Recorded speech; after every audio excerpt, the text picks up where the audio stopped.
Depois da recepção muito negativa em torno do Halloween Kills, lançado no ano passado, eu tava com muito medo que o Halloween Ends, esse último episódio da nova trilogia do David Gordon Green, que dá sequência à história iniciada lá em 1978 e ignora naturalmente todas as continuações que vieram depois, fosse uma espécie de Star Wars Episódio 9, Ascensão Skywalker, ou Jurassic World Domínio. Quer dizer, fosse um daqueles finais de saga que tenta amarrar a coisa da maneira mais covarde, mais quadradinha possível. E não, o resultado é absolutamente o inverso. Pro bem e pro mal, Halloween Ends faz exatamente o contrário desses finais de trilogia mais covardes e vai para um caminho ainda mais subversivo que o episódio anterior.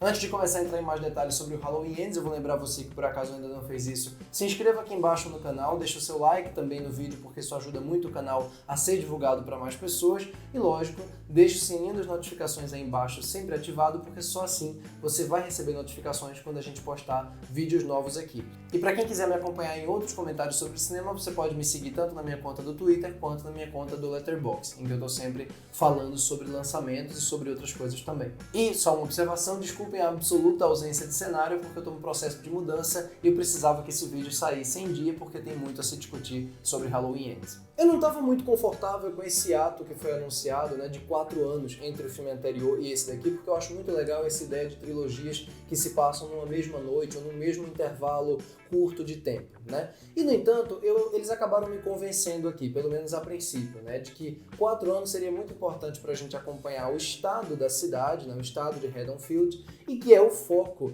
de Halloween Ends no fim das contas. Ao contrário de Halloween Kills, que vai focar justamente na histeria coletiva e nos cidadãos ensandecidos para encontrar o monstro que os assombra há tanto tempo, aqui a coisa vai focar numa espécie de ressaca do mal.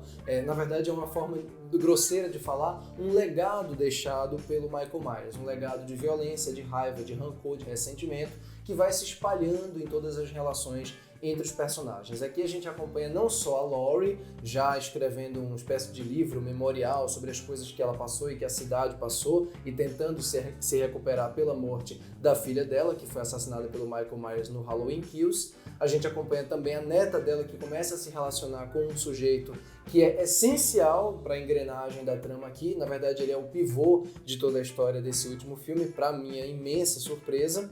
E a gente vai acompanhar também o que aconteceu com o Michael Myers, que desapareceu completamente do filme anterior para esse daqui. Há 4 anos que ninguém tem notícia dele e, claro, em algum momento ele vai aparecer, não vou dizer como. A cena de abertura desse daqui, aliás, o Gordon Green nos 3 filmes se especializou em fazer uma abertura melhor do que a outra. Eu gosto tanto da sequência de créditos quanto do prólogo, da historinha que ele conta. Eu acho que ele estabelece muito bem o tom do filme de modo geral, E aqui, pela primeira vez, ele faz uma abertura absolutamente subversiva. É uma abertura que joga fora tudo que você imagina que pode acontecer num começo de um filme sobre o Michael Myers, de um filme de Halloween, e estabelece muito bem o assunto que vai ser tratado adiante no filme, que é justamente essa raiva e esse rancor das pessoas que se sentem oprimidas, que se sentem hostilizadas por uma sociedade e acabam se transformando nos monstros que elas visualizam neles, Quer dizer, é um filme sobre a criação, o desenvolvimento, o desenrolar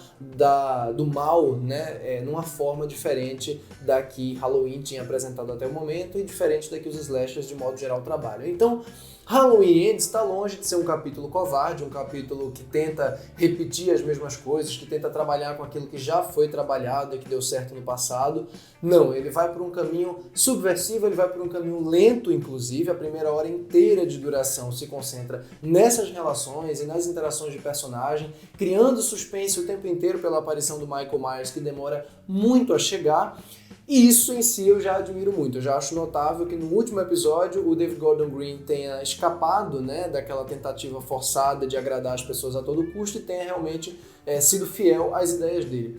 A consequência negativa disso, no entanto, é que Halloween Ends acaba se tornando um filme rápido demais e lento ao mesmo tempo. Durante essa parte inteira do filme, enquanto ele está lidando com os personagens e com a cidade, algumas relações acabam se transformando em blocos apressados do que elas deveriam deveriam ser. Quer dizer, todo o relacionamento da Ellison, a neta da Laurie, com esse menino que é o novo protagonista desse filme aqui, né, um dos personagens mais importantes, é um relacionamento que poderia até funcionar como um piloto de uma série de TV, por exemplo, mas aqui no último episódio de uma franquia acaba tendo que se apressar porque o filme tem 1h45 de duração e precisa chegar naquilo que interessa ao público, que é o confronto entre a Laurie e o Michael Myers. Todo mundo está ansioso por isso, e os trailers e o filme anterior, tudo preparou para esse confronto, né, para esse grande embate. E o filme adia esse embate o quanto ele consegue, adia realmente até o último momento, e isso pode deixar muita gente profundamente irritada com o filme.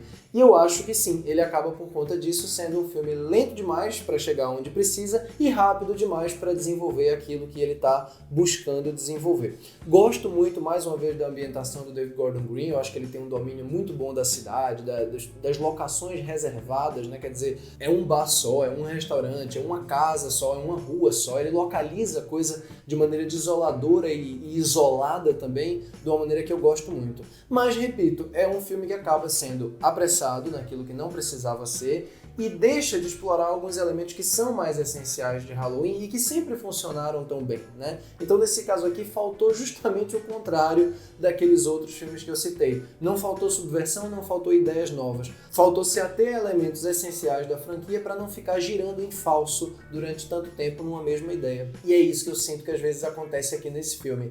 Ele não desenvolve suficientemente certas coisas, insere um ou outro personagem coadjuvante que a gente não dá a mínima, né? E quando as mortes começam a acontecer, e elas acontecem, elas não têm nem de longe impacto dramático como tem no Halloween Kills, em que as mortes são sentidas, em que a gente sente tanto a agonia física quanto o mínimo de sentimento, vá lá, pelos personagens. Nesse filme aqui não, os personagens que servem de rebanho, né, para o Michael Myers, eles são absolutamente descartáveis dessa vez. Aliás, mais do que descartáveis, eles são insuportáveis. É um daqueles casos em que você realmente torce para o Michael Myers mesmo.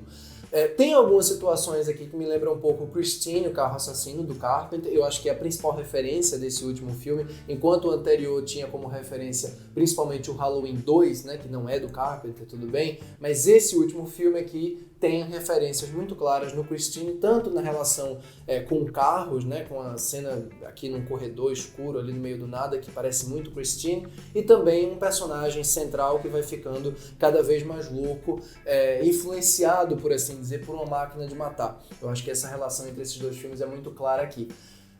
Gosto do ato final, na maneira como ele se resolve, gosto da praticidade dele, gosto deles terem feito, num determinado momento, sem spoilers, exatamente aquilo que eu teria feito numa situação daquela. Eu acho que isso foi muito pensado realmente para satisfazer um pedido antigo do público, né? E eu gosto disso. E no geral, apesar dos problemas e apesar de, sim, eu achar ele o mais fraco dessa trilogia, ele tem coisas suficientes, ideias suficientes e momentos bons suficientes para deixar alguma impressão. Ou seja, pro bem e pro mal, repito, Halloween Ends não é aquilo que você espera que ele seja.